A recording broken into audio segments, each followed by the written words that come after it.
If you don't analyze how she's physically, mentally changing after spending time in that community, you will never know. They'll be on their phones drifting off to sleep while getting bullied.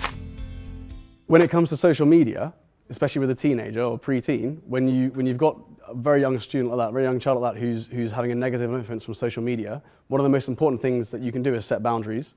One of the most important things you can do is teach them about the dangers of social media, because it can spiral into cyberbullying like that.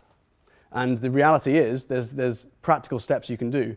On this workshop we did recently, things like a contract between you and her. You sit down and you teach them about it, and then you say, I want you to use social media because I know you socialize with your friends on there. I want you to do that. But I want to make sure you're safe. It's my job to protect you, so I want you to sign this contract which just says, I don't use it for this, I'm careful about this, I avoid this. If I notice any other people being picked on or bad behavior, I say this, I do that. And what you then do is you monitor the time she's spending on there by allocating her slots. So you give her 45 minutes or 30 minutes as a reward for doing something which develops her character, right? So let's say one of the things you want to do is develop her conduct at home. If she clears away the table after you eat and she washes up or something, she gets 30 minutes online. You can measure her mood before, you can measure her mood afterwards. Make sure as a parent, you are there to speak to her afterwards, because you need to analyze the change in her state.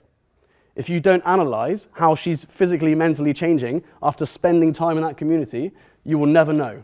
They'll be on their phones drifting off to sleep while getting bullied. Yeah? You can monitor it by being there and making sure you're always speaking to her after she's been online, setting those time constraints, educating her, and then getting into an agreement with her of how she's going to use it. That's the best advice I can give you in 1 minute.